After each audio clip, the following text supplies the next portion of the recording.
Hello and welcome back to the Back to Business podcast. I'm your host, Sarah Annis, and I am with these two lovely guys, Hayabam and Mike Kasab, my co-host. Hey, Mike, how rude. You're supposed to mute. I put do not disturb, but hold on, guys. I'm sorry. I actually do have to answer this. No, take your time. No problem. We only have all the viewers and listeners waiting. But don't feel bad. Shaking my head. No, don't mute us. We want to hear it. I take back all the nice things I said about you. This is definitely going on the blooper reel, Natasha. Mike's phone going off. It can't be that. Anyway, important. Sarah, we can continue talking about him. So we're on his private jet, right? Yes. And Mike has a thing. Did one of you send flowers? Oh, yeah, that was me. My bad. You sent it to Florida. Oh. No, I didn't send you flowers. Sorry, guy. I'm so sorry. I put on do not disturb, but also I thought it was like an emergency because Ryan is upstairs. So the flower delivery person was an emergency. Well, I mean, I didn't know what the number was, and it was Florida. So all right. Someone delivered flowers to your house? Yeah, we can find out who. My Ring cameras aren't even working right now, so I'll have no idea what they even look like. Anyone who wants to get rich. Mike's house in Florida, the cameras aren't working. Oh, no. All right, let's start all over. Sorry, guys. No, we're not starting over. We started. We don't get a mulligan on this one. Damn it. Sorry, I'm your co-host, Mike. There you go. Just introduce yourself. You know what I thought? I feel like we don't talk enough about what we're doing, like we talk about current events and all of that, but I feel like I don't know what you guys do on a day-to-day. Shy, I know too much about what you do, but the listeners might be interested. How was your work trip yesterday? It was good. By the way, Mike, that things have really gotten ahead when Sarah has my location. Oh, you know nice. what? I was thinking about that. You told me you shared it, but I don't think I have it. What? I'm looking right now at my phone, and it literally says, Sarah can see your location. Let me go to find my friends. Because I thought about that earlier. It literally says you can. Okay. No, I do have your location. Haha. I am feeling very powerful. I got sick of her saying, where are you? Yeah. Well, actually, there might be a glitch because it's not actually finding your location, but whatever. Anywho. We just found out the flowers. Who are you apologizing to? My mother-in-law, she was going to the door to pick up the flowers that didn't get delivered here. Guys, this is crazy. The flowers in Florida? Yeah. Oh. All right. Do you need to fly out to Florida tomorrow by chance? You want to come with me? Can I borrow your jet? What do you think we're going to? Yeah, I mean, obviously, I'd go if you let me take the plane. The Mida? Mida. Mike's in the air. Mike in the air. Okay, so Sarah's question, Mike. Sarah had a point where she's like, we don't talk about. I got a lot of messages also from people saying, like, you guys are doing all these different companies, all these different deals, all these whatever. What's going on? So why don't we pick out one? You want to start with one we share together? Actually, let's do the trucking one because we both own that together, and that's one that I think affects like people's day-to-day lives where they don't even realize it. What do you think of that? Yeah. And maybe we'll pick different companies every week that we're involved with together. So. I like that. Before we start talking about it, I was actually, this was going to be one of the ideas that I was going to mention to you guys. Like, hey, the current event stuff is cool, but I think people are listening for more. Not something they can find on yahoonews.com. Yeah, and also they want to know how much do you really pay for your shirts, and we'll get to that. Eventually. And they also want to know that you are not, in fact, shopping at Walmart. So let's debunk that right now. I do. Well, now that you have his location. Let me know everything. I'll be watching all day to see if you ever go to Walmart, and it won't happen. You have the login for my Walmart app. I order things from there all day. Not clothing. We're talking about electronics. Yeah, clothing. Monitors. It doesn't matter. Potato. Okay. Different items. When you guys say shopping wholesale, I think you're talking to someone at Costco in the sweatpants section. Okay, so we have very different. By the way, Kirkland brand is one of my favorite brands. Good. I love Kirkland clothing. Okay. If you say so.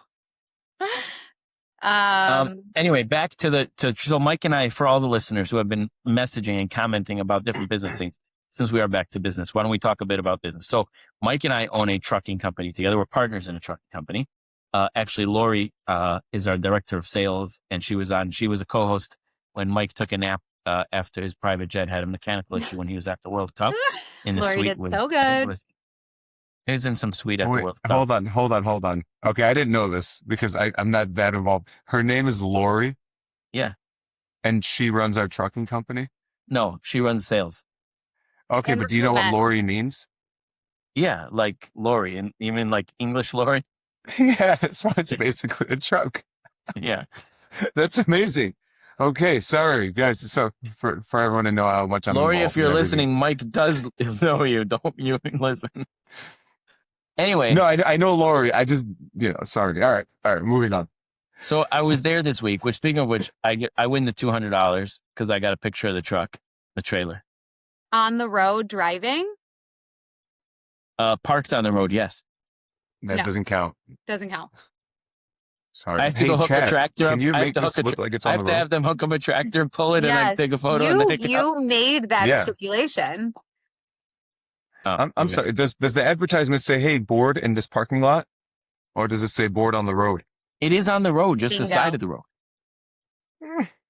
No. This is why the Jewish people make good lawyers. Is it a road? Is it not a road?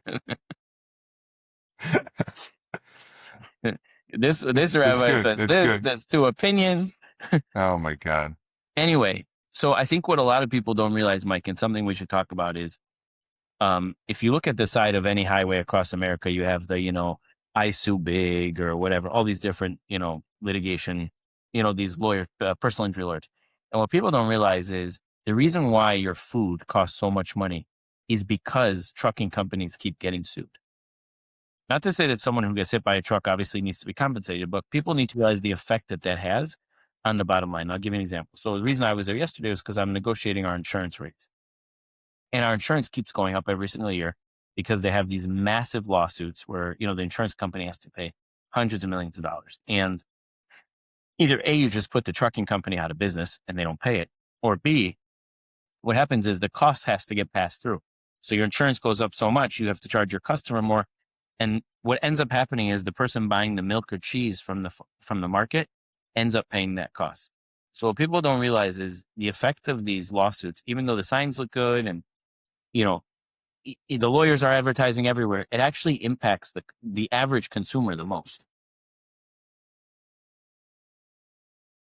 That is true. Do you remember during COVID when they said, oh God, I'll have to remember it after. I'm gonna Google it, but they said that this whole industry was crumbling basically, and then it didn't crumble, but everything did get more expensive overnight, right? Which industry? You're talking about trucking? Trucking, yeah. Well, it's interesting because trucking during COVID, because people had so much money, trucking actually, the rates increased a lot, right?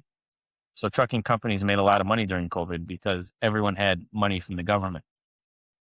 They spend more and more goods have to be delivered. But what's really interesting is, to me anyway, is as insurance rates go up, the cost of items on the shelf increase dramatically. And I just wonder how much the average person realizes, like the direct impact between these lawsuits and what we're paying for everything we buy. I would say a very small percentage of people are connecting the dots in that way. Yeah. So it's almost like in my opinion, and you guys could tell me yours, if someone gets hit by a truck, God forbid, they get hurt, they should be compensated for the rest of their life. They should get the care they need. But these kind of like made up numbers, these astronomical numbers, all they do is hurt everyone. And the people half the time don't even get paid because the trucking company just files bankruptcy. And it's like, to me, there should be some cap or some limitation or some formula that the person's taken care of, but the average person on the street who's not filing lawsuits or didn't get hit by a truck doesn't have to pay that much more for milk and cheese. So did you accomplish something in your meeting yesterday, like something different? I know you have these meetings semi-regularly. Yeah. So it's a good question. So actually what we went to was, if you look at our total points, they increased, right? Which is a bad thing. Right. But when you break it down to look at and the way it works is with trucking specifically, you have 24 months of points that kind of stay on your record. And the oldest month drops off as this newest one comes on. So what I showed the insurance kind of assessment, risk assessment guy was that the prior 12 months, we've been almost 70% better than the first 12 months of that 24-month period. So as the months keep coming, it'll drop off. We also have a lot more trucks now. So our total points have cut by almost 75 or 68%. And we have more trucks on the road. And those months will drop off. So our rates should reflect that. But the bigger issue is the fact that as these lawsuits continue to happen, these large lawsuits, the rates are going to continue to go up for the trucking companies, which in turn means they have to charge their customers more, which in turn means the person buying food is going to pay more.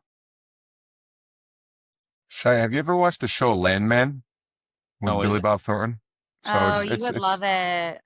I've seen it's that. a great show. Yeah. But there's a scene where, where they're trying to figure out how to save all this money and where the money is. The owner of the oil company died and his wife took over, and she thought that they were billionaires, but they're actually broke. But then there's a reason, or they're not broke, but the money doesn't exist. And the reason was because they took this big claim and then they put the money into an insurance company that they now own. And it was like a tax strategy thing where they're insuring their company. But then the only way that they can avoid paying taxes is by raising the premium on the insurance company side. So, I'm sure there's big trucking companies out there that do something similar to that. I'd have to do some research, but I don't know why that scene just came to mind as you were talking about that. No, I don't know the show. I'll check it out, but it sounds like something that's relevant. But it's just fascinating to me how, because we're involved in it, because we're invested in trucking company, it's something we live every day. And I was just thinking when Sarah mentioned like, hey, you guys should talk about, different things you've done this week or what companies you're involved in or whatever. It's like, that's something that I think like people don't realize how much it impacts their day-to-day lives. It's not just food, right? Every single thing you buy, vast majority, or probably everything now actually, is delivered via truck. Yeah. And I think the masses are more familiar with the last mile than they are every other mile. Yeah. Yeah. That's a fair point. So what Mike's referring to, for people who don't know, is the last mile is the truck that brings it to your home, as opposed to truck that brings it like from the dock to the warehouse or from. Right, not the semis. Right. Mm-hmm. Right. So, and yeah, you're right, Mike. The people have a lot more exposure to that. All right. So Shai, you had a good meeting yesterday in New York. What about you, Mike? Did you travel at all this week or any good work meetings? No, but you guys know I'm in the healthcare industry, non-medical side of healthcare. We got audited by one of our payers, and that's just kind of been fun. I think when we did our first podcast, Sarah, and I, when we talked about my business, we did talk about the audits and kind of learning as you go. And this audit came back and they said that I'm 100% non-compliant. So I was taken back. Wow. I sent Shai a screenshot of how much they said I owed them in back pay.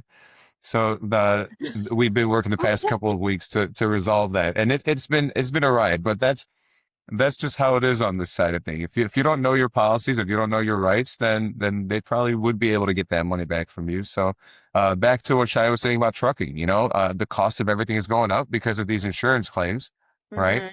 And then on my side, companies are going out of business because of these insurance audits. So really, it's just insurance is running the world now that we're talking about it. But besides that, nothing exciting.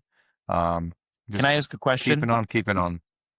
Yeah. When you sent the screenshot to me of your issue, what was the response that a true friend writes back? I think you asked me if I needed the money or if I needed help.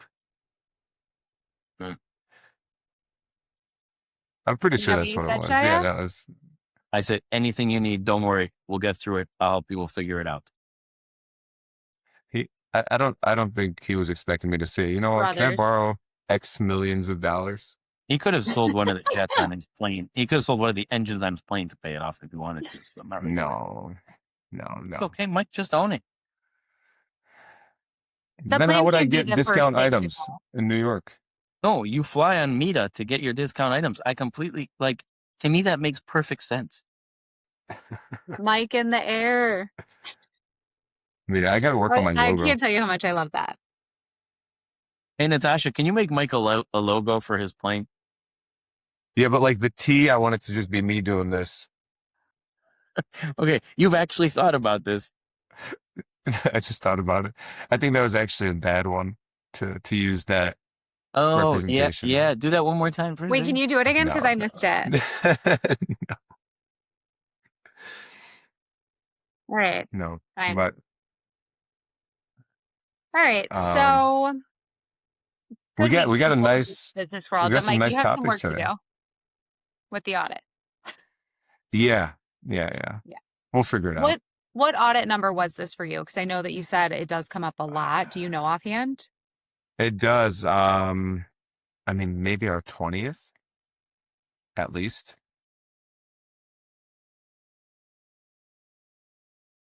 And we usually pass them with flying colors. Yeah. So this I was thrown off. 100% non-compliant is crazy. It's good when they start at 100 though, because that means you know that they're wrong, right? Yeah. If they said like 38%, you're like, oh no. It's 100%. It's like, okay, you guys, you're clearly missing everything. Yep. Yeah. So they did send an email today saying, hey, we acknowledge the information you sent us, and we'll get back to you next week. So we'll see. Fingers crossed for you, Mike. Always. All right. Before we get into the topics for today, let's go over some of our hate comments. One day this might be us going over our love comments, but I doubt it. But that's okay. I still stand by any publicity is good. Natasha, producer Natasha, do you want to put some of those up on the screen for us to share? Sarah, you are breaking up a little bit. Sarah's breaking up a lot. Yeah.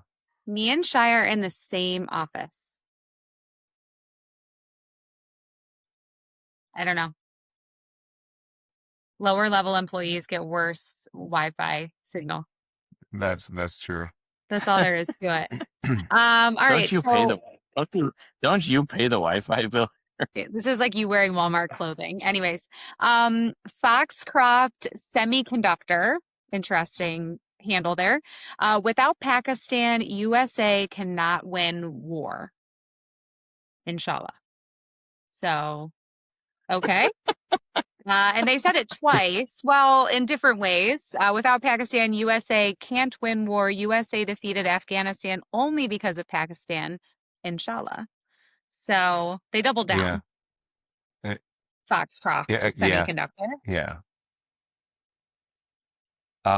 This makes me think of the video of the young kids in that school, the Pakistani kids. Yeah, I want to be pilot. And then the lady's like, great. So this is giving off great vibes. But thank you, Foxcroft. You're right. Pakistan is a world superpower. And I don't know if we really defeated Afghanistan. So thanks for the help, I guess. But we didn't win that war. Inshallah. Yeah, my thought was pretty similar to Foxcroft's semiconductor. Inshallah, Foxcroft. I don't think we won the war either. I think we ended up like running away and left half of our equipment behind, and it was a colossal waste of money. But I don't think we need Pakistan to defeat anybody. I'm pretty sure you guys have been fighting with India for like the last how many? I don't even know how many hundreds or thousands of years, and you haven't managed to do much damage there. So why don't you stick to Pakistan, bud? Inshallah. Yeah, inshallah. You got to finish it with that. That makes anything sound better. Inshallah. All is forgiven. Wow. What's this one? Wow. KQ. KQ, that's harsh. Okay. Fuck Israel, IDF, and genocide supporters. Whew. And he has such a nice little picture. So he's got like a Disney-esque picture, and then he's just coming out with these strong words. And then Adam's Garden, these podzasters, like disasters, Kind of like that play I think on words. Our third graders, they will spew whatever Netanyahu dictates them with a little smirk, flirty face. Okay, Adam's garden. I think he might actually be a All right, gardener. Mike. Nice wall, if so. Mike, take it away for these two. I can't wait to hear what you have to say. Are these even worth a response? I Yes. mean, yeah. Look, I don't even know where to start. I mean, KQ he's obviously got anger issues. Probably never been to Israel.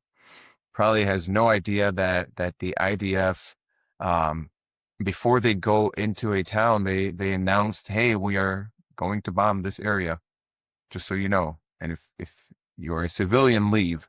And doesn't understand that also Hamas hears these messages, right? And doesn't let the people leave.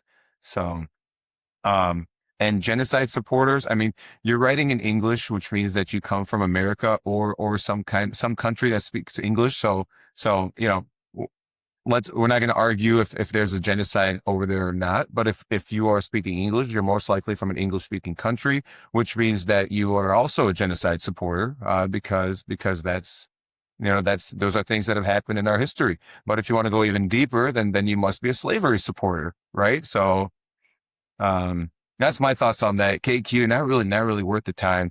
But Adam's Garden, these podcasters are third graders. They will steal whatever Netanyahu dictates them. I am not a fan of Netanyahu, so I wouldn't be spewing whatever he dictates to me. But I'm curious what this clip was that made Adam's Garden think that. And what's wrong with third graders? We're all there. We're all third graders at one point. So my views are similar. So I'll start with KQ first. KQ. First of all, Israel is really, really bad at genocide because there are more people living in Gaza today than there were before October 7th.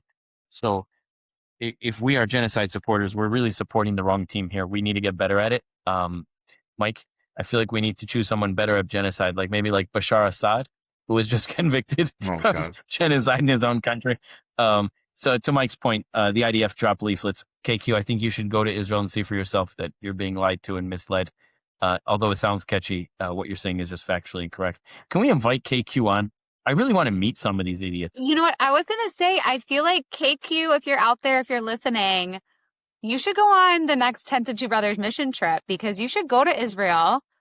You should meet the IDF soldiers. I think it would be a real eye-opener for you. Yes, I completely agree. And then Adam's Garden, Netanyahu, I don't even know what to say to this one. These podcasters are third graders, but it sounds like you took the time to listen to the third graders, to comment on the third graders. So I guess I have questions. Oh, sorry, Netanyahu's calling. Let me see what he wants us to say. He's Bibi to you. Mike, he's Bibi to you. Come on. Oh, yeah. Oh, God. Who are these people? But yes, Adam's Garden, you are correct. We are third graders, and we appreciate you listening to the third graders and commenting. Yeah, thank you. Yes. Inshallah. Inshallah. We appreciate all of the comments. Hate or love, we'll take them. Okay, one more thing before we get into our topics today. We do have a subscriber that we selected randomly for a prize this week. I unfortunately cannot pronounce the name. I'm going to try my best, but Chotu Kushwaha Bundelkhand. So we'll send you a message and thank you on the screen. We'll send you a message and you are a winner. So thank you for subscribing and listening to us third graders. We are so happy to have you. And what was that show? Are you smarter than a fifth grader? Not a third grader, right? Yeah. All right, so we're two. Hold on, Natasha. Did we get info for the other two winners from the last 2 weeks? Is she there? Yeah, I feel like producer Natasha always needs a sec. There she is. Okay. Nice. All right. Get back to us, people. We want to send you something for being a loyal subscriber. All right, topics for today. I'm going to run through them quick, and then we'll go through each one individually. But the first one, Tucker Carlson's Hunter Biden interview. I'm dying to hear Mike's take on this one. And if you took 2 hours to listen to it, I don't know what to say about that. Bashar al-Assad's sentenced to death for war crimes. I know, Shia, you mentioned that briefly, but we'll get into that. The University of Michigan is starting something new with how they grade this next semester. So they'll be doing a pass-fail, which will be interesting to see how that turns out. And our fourth topic, what are MCAs, merchant cash advances, and how do you get out of them if you're a business owner struggling? So our first topic, I'm going to send it over to you, Mike. Tucker Carlson's interview with Hunter Biden. Yeah. What do you think? So I'm not like an avid Tucker Carlson pod listener, but I did go We and can watch still this be one. friends then. Um, I do like some of the things he does say. I do like that he's after he left Fox News, he's been exposing a lot of the things that were happening kind of in the back end, and how like media um does control the narrative and things like that, right? So my issue with this interview, right? If you want to call it an interview, it's really just two guys talking. Is that it's not really journalism, but if what Hunter Biden said about the laptop is true, right? That Israel did have a hand in it, um, then I don't see an issue with it being blown out of proportion, or not being blown out. I don't see an issue with it being blown up and kind of talked about so much, because when the Hunter Biden laptop story came out, I don't think there was one person in the United States that didn't know about it, didn't talk about it. And especially the timing of it getting released right before the election, didn't do any favors. But I don't see a real problem with like the selective journalism side of things. Tucker Carlson, his job was not to really like fish for any information. It was a conversation between two guys, and actually it painted Hunter Biden in a nicer light for me. I'm sure he had a lot of PR practice there, but there are things I didn't know about Hunter Biden that before I would have just said, oh yeah, he's a crackhead and crack addict and this and that, and now I see him differently. So that's all I got. I didn't really take anything more from the interview. I don't know what you expected me to take Not from it, bad, but honestly, but okay. So mine was very, very different. I think I didn't watch the whole thing. I'm not gonna lie. I saw little bits and pieces, just clips of it. I think two things. I think number one, once again, it's like this blame Israel or the Jews, where just logically I challenge the concept, and I'll explain why. So there was a guy in a store who says he dropped off a laptop. That guy sent invoices to him for the laptop to pay. He was high on crack and didn't pay.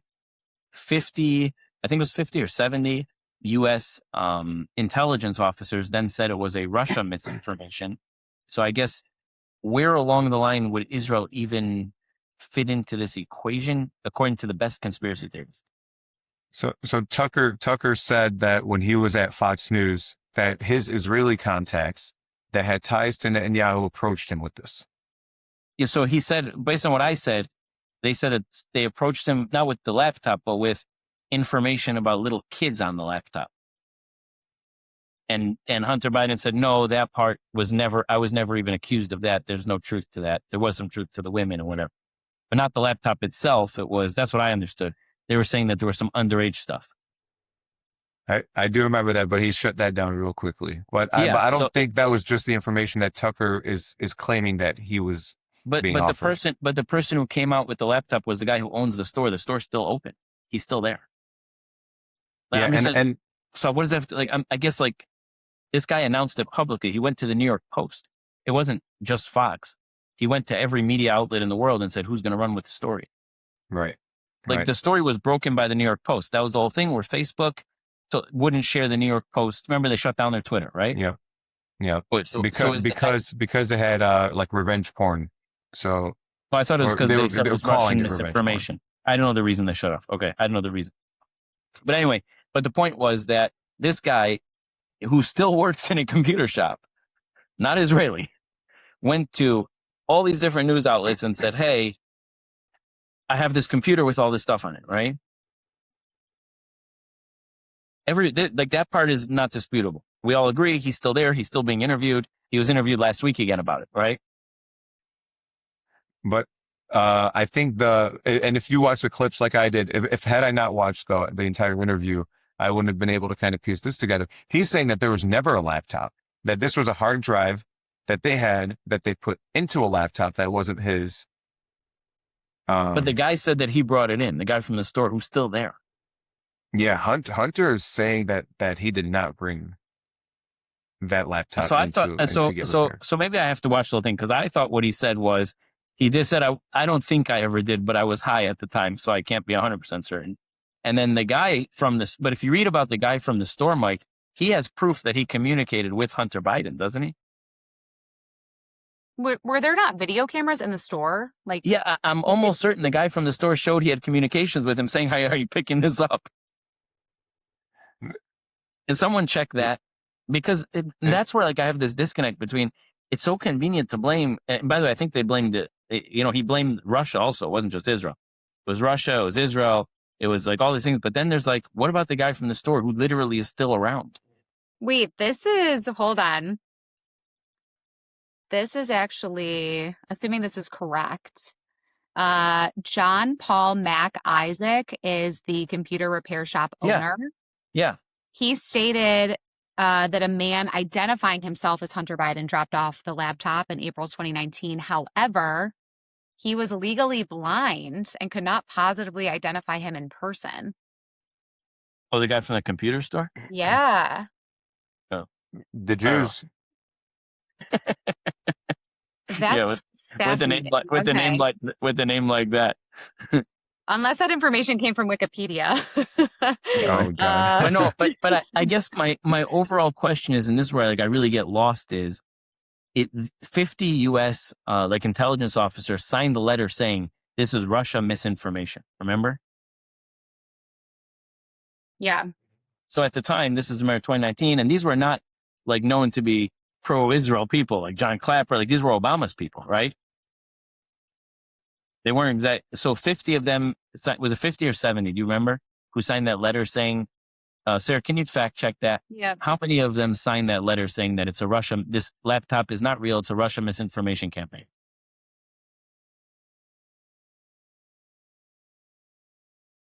I think it was 50. But anyway, the point is, they signed this whole letter, Mike, saying it's Russia misinformation. And then 7 years later, when it's like in style to blame the next, it's like, oh, now it's like, come on. Exactly 51 former U.S. intelligence officials. Right. So what happened?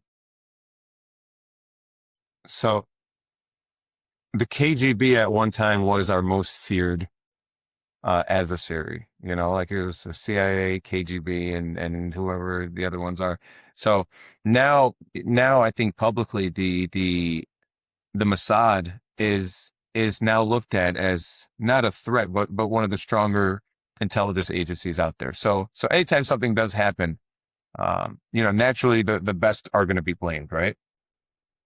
But that's my point. So you just changed like the whole entire, everything we were saying 6 years ago when it happened is now just like we changed our mind.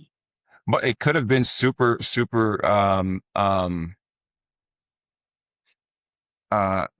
like the espionage could have been at such a crazy level where they made it, you know, if it was Mossad, right? They figured out a way to make it look like the Russian hackers did it. Just like the talk about right now, like the Iranian death threat on Trump was really Mossad who did that to convince the United States to attack Iran. You know what I mean? So these things, as far-fetched as they sound, if you really look at it, like if you're a spy, this is how you would do it, right? Yeah, but see, this is where I start getting to, like, we've crossed the line to like where conspiracies have like gone too far. Like I like the conspiracies, right? I love them.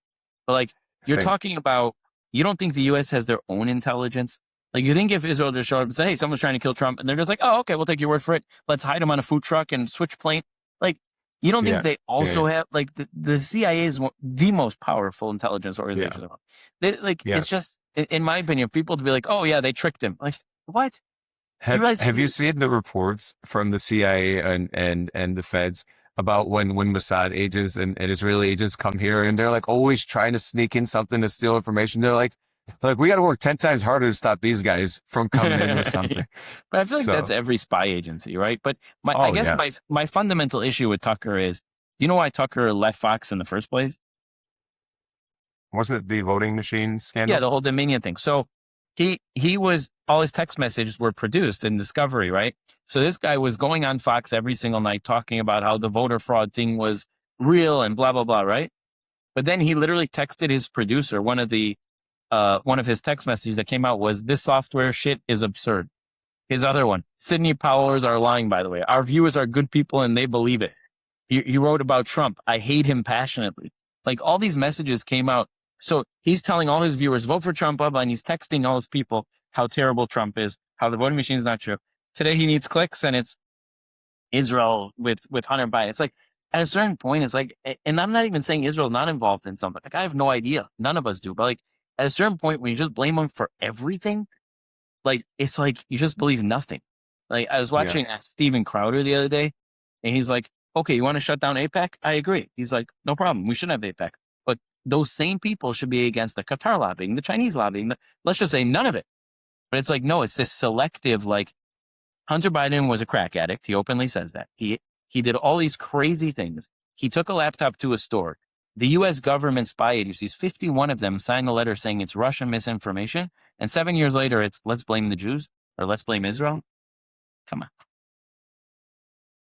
I think here's if we're going to use all of these thoughts, I think let's say it was Russian, the Israelis, if they did approach Tucker Carlson, right, they got a hold of it from the Russians.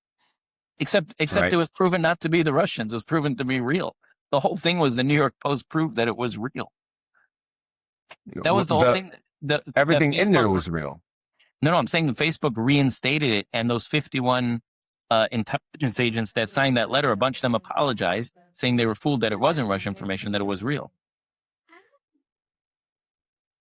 Yeah, I didn't follow it that much. I'm just saying, like, it's like the story went from, okay, we have to protect them, so we're putting out this letter that is fake, it's Russian. And then it was proven to be real, right? Okay. And now 7 years later, when he's trying to rehabilitate his image, it's who should we blame? Okay, let's blame someone else. It's like, I'm all for a good conspiracy, but I mean, guys, we're really stretching here. And I think no surprise to my viewers, I love to blame the Jews for stuff. I think it's, it's a good icebreaker. Can you just not the Jews, is Israel. It's always Israel. Can you just tell for the viewers, what does it mean when you say the Jews? Like, not all the Jews. Like, not you. I'm not blaming you. No. I'm saying, but how do you define when you say that? Is it like a religion? Like Sarah converted to be Jewish? Really? No, just when I say the Jews, just the elites. They don't even have to be Jewish to be the Jews. and this is why you have idiots going down the street yelling Heil Hitler. But have you ever hung up a phone call and locked your phone really fast? And when you unlock your phone, the light at the top that shows your microphone's on is still lit. Yeah. So I look at that like, fucking Jews, but like, I know, like, it's not the Jews, but it's just like someone's listening. So like, it's bad that I'm saying it, because I guess it is anti-Semitic in a way, but no, not at all. I think you understand like the joke side of it, but then it's only a joke until people take it too seriously. No, I don't understand. Can you explain? And on that note, you do. We're going to take it to the next topic. And I'm going to remind you, Mike, the internet is forever. So it is. But you know what? I got my best friend here that knows my intentions, and he knows the difference between a joke and what's serious. Of course. Mike is being honored at a Jewish event in 2 weeks. I know. I am. I'm actually really honored. And now I'm really tempted to get up and speak and quote him. 2 weeks ago this time, let me tell you what he said. Just play the clip. I think we should. The Jewish community knows that I love them, and they wouldn't be honoring me if I didn't somewhat deserve it. So thank you all, and I love you all. And I'm not blaming you for all my problems. I blame Shia. Get in line, buddy. Just Shia. All right. Topic number 2, Bashar al-Assad sentenced to death for war crimes. Shai, I know you mentioned this one briefly, so why don't you start us off? Yeah, so Bashar al-Assad killed at least 500,000 of his own people openly. Yep. Being sentenced to death is meaningless because for those viewers who don't know, Bashar al-Assad is in Russia. Yeah, so Bashar al-Assad butchered all his people. And my question to the viewers and the listeners is, and again, he was convicted in Syria, right? So we can't blame the Jews for this one. The guy who runs Syria used to be al-Qaeda, not a big fan of the Jews. We can agree on that one too. Mike, I'm giving you time to come up with your conspiracy here, because if there's a way, I know you'll find. But so the al-Qaeda guy who leads Syria, mind you, this is a man who created a Syrian nuclear reactor, funded Hezbollah, trying to wipe Israel off the map. So again, hard to blame the Jews for this one. However, he did kill 500,000 of his own people, at least 500,000 that we know about. And my question to everybody is, where are the protests? Is anyone marching down the street protesting the fact that 500,000 people were killed? And these were his own people. There was no war. He attacked them. So just a little background, Bashar al-Assad is an Alawite, which is a minority, and they've ruled the country of Syria for many, many, many years prior to getting overthrown and him fleeing to Russia a few years ago, which is now being led by a new guy who was former al-Qaeda, used to be a terrorist. He was on our terrorist watch list, but we took him off because now he's okay. But anyway, Bashar al-Assad was sentenced to death, and he's in Russia, so his death is meaningless because Russia's not sending him back. They're not extraditing him. But my question really becomes, so the answer to your question, Sarah, on the topic is no, he will never be held accountable, ever. He's in Russia living in a palace somewhere. But my question to the listeners and the viewers are, do we not start seeing a little bit of a double standard? Here's a guy who openly, he was convicted in his own country of killing the people. So it's not like the United Nations. We can't argue bias. His cousin was convicted. The people in the country hate him. Why was there not one word about this guy for as long as I can remember? Where's the gays for the people of Syria? Queers against Assad? Where are they? Yeah. The Syria conflict was happening for a long time. And it would get some news coverage, never to the extent of like when the Ukraine war happened, right? We were getting news shoved down our throats for months during the Ukraine thing. And then with the attacks on October 7th and the Iraq war and just anything, right? It's the ones we don't hear about that makes you question, like, why aren't we talking about this? No, there's no strategy, right? In getting people to rally for the Syrian cause. And it's so sad because, like you said, he's an Alawite and then he's caused the civil war in his country. And the 500,000 people, all those deaths are on his hands, right? But it's going back to the sentence. It's a shame he will never get sentenced, right? If you look at all the Arab Spring time, right, with Gaddafi, with the government changing in Egypt, yeah, and all across the Middle East, the people felt at least some kind of satisfaction, right? Where over here, like, it's just, the government overnight just flipped, right? And then that's where the conspiracies come in, right? Now everyone's saying that the new president was installed by Israel, right? And now all of a sudden he wants peace with Israel, and oh, well, when he was the al-Qaeda leader, how come they never went towards Israel? How come it was always against their own people? So you hear these conspiracies and you can't ignore them. But if it means peace in the Middle East moving forward, right? If we can stop another 500,000 deaths. Well, hold on, Mike. Mike, hold on. So you agree then, if it was an Israeli conspiracy, that it was good for Syria, right? Because Assad was killing his own people. Oh yeah, no, this would be good. This would be good. Except, he's killing his own people too, right? Exactly. And that's when the Druze were getting pushed out of the country. Israel brought them in, empowered them. Who protected the Druze from the guy who was installed by Israel? Just so I'm clear here on your theory. Yeah. So, no, the Jews protected the Druze. Okay, so Israel installed the guy, based on the theory, Israel installed the al-Qaeda leader into Syria to overthrow Assad, who the new guy then attacked the Druze that Israel saved from the guy they put in. Yeah, it's crazy. Yeah. Huh. Okay. But I mean, I don't believe that the Jews actually put him in there, but it is a big conspiracy. So, but back to the actual topic, Bashar al-Assad, he didn't even want to be president, right? I know his brother. Yeah. So what a like way to take a job and just destroy it and ruin people's lives and set people back. It's governments like this that don't let the people in the Middle East have democracy, have freedom, have a reason to not want to kill, Israel and everyone in it, right? But it's this mindset that's keeping them behind because they don't know any better. They're not being led any better. And this is, sure, the government switched overnight. People's mentalities didn't. People's ideologies didn't. The 500,000 that died, their families are still mourning them. They don't just wake up the next day and forget that, that these things happened, right? They're living in rubble. It's a big problem. Yeah, it's interesting though, because we're kind of drifting from this topic, but on the same line, it's interesting because I do think that there's an opportunity now. I'm actually going to be at the Syrian border next week. And there's a real opportunity now for peace. There's a lot of behind the scenes stuff between the countries. The al-Qaeda guy, Trump actually took him off the sanction list. The Americans wanted to work with him first. And it's interesting. I don't know, again, how much people understand, but the Druze, he did attack the Druze, and Israel saved the Druze from the al-Qaeda leader. But now he's been intercepting weapons that Iran's been sending Hezbollah. And it looks like there's a good chance for a security, or at least a security agreement, maybe a peace agreement between Syria and Israel, which would be really, really, really special. Yeah.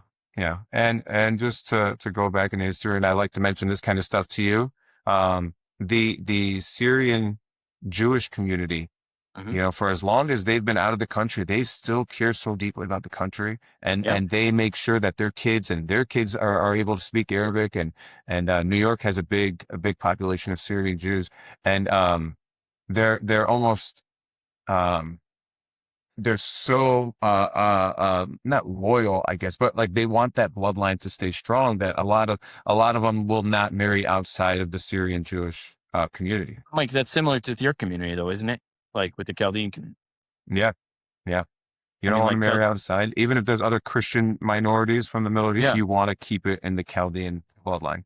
Yeah. I mean, the Chaldean community is known for that, right? We're generally speaking, of course, there are exceptions, but generally speaking, you guys stay within your, within the Chaldean community when you marry. Yeah. Yeah. Sometimes even within the village, right? You can't even marry a different Chaldean from a different village. So. Yeah. Which is pretty neat. It's pretty neat that you guys stick with it. The Jews don't have that. Jews have really assimilated at scale.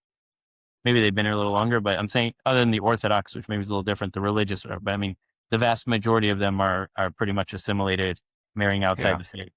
But they didn't stick with it. I'm curious to see what happens to the Chaldean community, like the next generation, right? Your kids or their kids, because you're first generation. What happens second and third? Because I think with the Jewish community, particularly after the Holocaust, you saw that held true for that first generation, but after that, it really drifted off. They started branching off too. Yeah. There are a lot more mutts in the world overall, right? Than there were before. Yeah. I love it. All right, guys, moving on to the next topic. U of M, University of Michigan, is trying out a semester without traditional grades. So no more A, B, C, D, F. Hopefully none of those, but it'll just be kind of like a pass-fail system for this next semester. So something interesting, something different.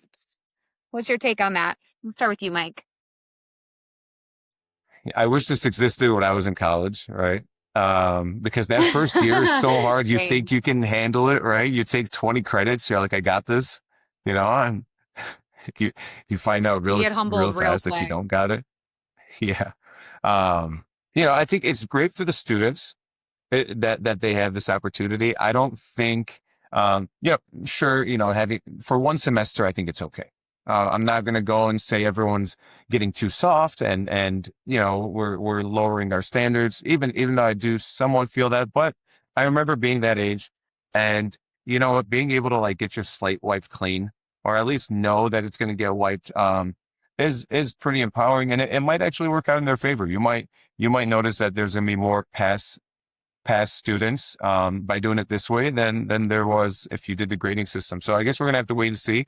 I'm not against it by any means, but good luck to the students that get this opportunity. You know, don't waste it because you know, a lot of us didn't get that second chance. Yeah, my take is very different than Mike's. I think that, and first of all, I think there's no downside at this point. You know, we interview students all the time coming out of college, and the amount that they know compared to what they need to know is, like, in my opinion, an all-time low.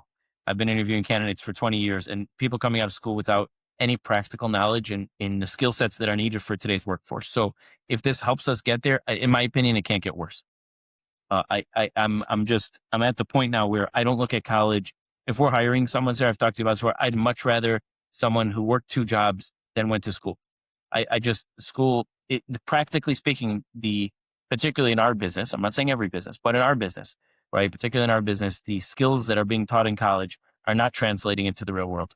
And again, if this helps get people there, I fully support it. It can't get worse. There's no downside. Try it. Yeah, for sure. I think it definitely, to Mike's point, I think it takes the edge off a little bit for just being totally out of your element that first semester.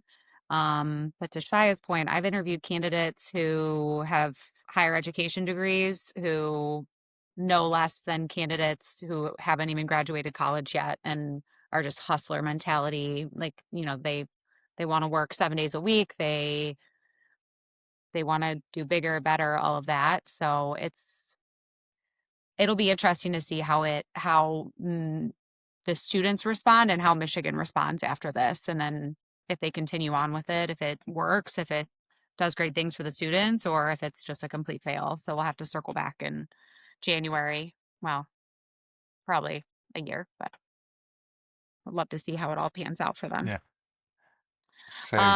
Same. Last topic.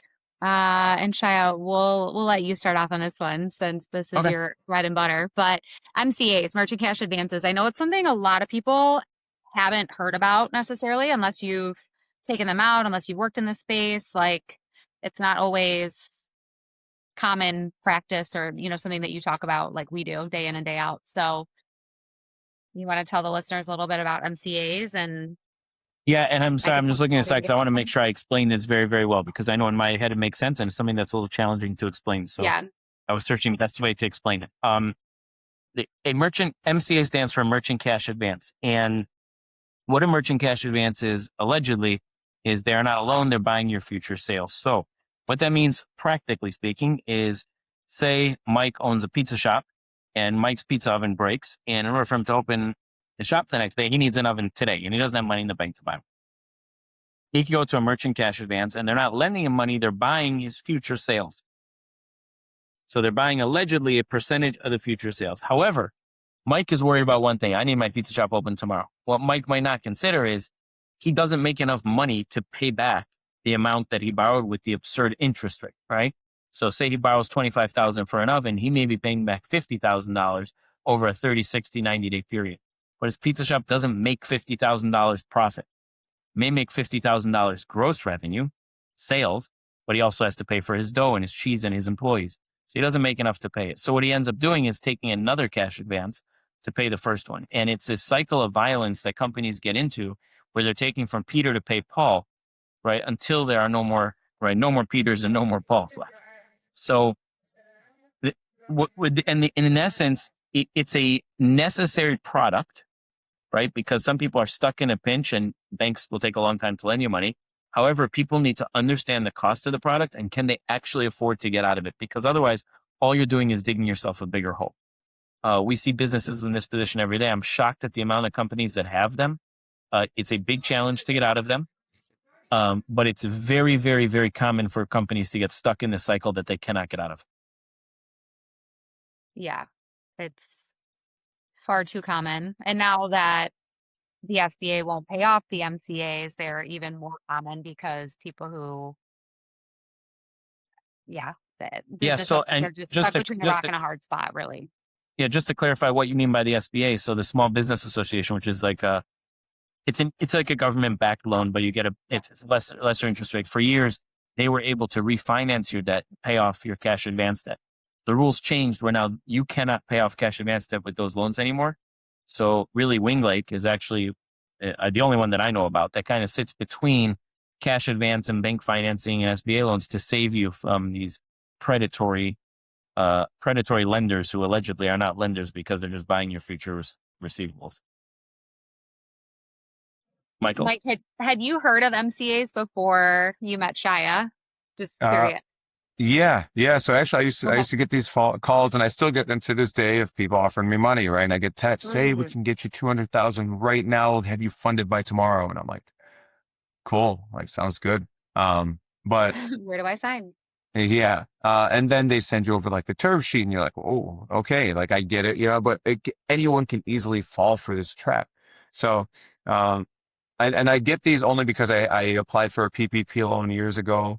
And then I did it through a company who ended up selling my phone number, and then it got sold 100 times over. So, now the new set of phone calls I get is I'm assuming the people that work with Winglake, from, on the relief side, right? Where people call me their lawyers. I say, "Hey, have you taken any MCA loans?" And I'm like, "No." They're like, "Well, your name came up on a list of people that get approached for these loans." I'm like, "Yeah, I never took them." They're like, "Okay, well, we're the lawyers that help you to get out of them and whatever." So now I'm not only getting calls for MCAs, I'm getting calls from law firms that are trying to get me out of my MCAs, and my phone is blowing up all the time with potential spam.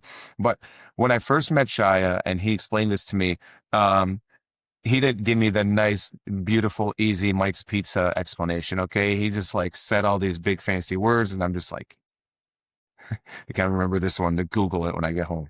But then, similar to what we were talking about with the University of Michigan, it was pass fail, right? So I had a 6-month, forgiveness period, right? And I was able to finally understand them. But what I see Winglake doing for people that fall for these schemes, right? They're not scheme deal. Like, you need the money, you got to get the money, right? You agreed to pay at that much, but I think they were ill-informed when they did it. But then when Shia comes in and he's able to help, and not just Shia, the whole team, right? Sarah, because you're involved too. And you guys are able to help people get out of this jam that they're in. Cause it's either you're going to lose your entire business, or you have to have, like, you got to be open to letting someone come in and help. And the amount of success stories that I hear, the amount of people that have done testimonials, videos talking about what Winglake has done for them, it's very inspiring. And it paints a different picture for people that are helping, even though people look at Shia and say he's predatory, right? And I've heard that before, and I've had to stop people and say, like, the alternative for what Shia is doing is coming in, and he's making sure that these people can restructure everything that they're doing and clean up all the messes that they've made. That's no easy task. I've sent personal friends to Shia, and to Winglake, and they've been able to get out of bad debt situations. So, to everyone who's listening, if you've ever had that thought about Winglake or Shia, I beg you to think twice, because what Winglake is doing is awesome, and beautiful explanation with the pizza oven. That you really simplified it so well that I was able to visualize it the whole way. And this is for someone that's not in any, like, debt fund or money type of business. I tell people all the time, first of all, thank you for the kind words, brother. But second of all, I tell people all the time, the only time an MCA works is if you take it on like July 3rd and you sell fireworks. Right? It's like all your sales come in like a 2-day period, and you make so much more margin than what your cost is, and you pay it back 2 days later.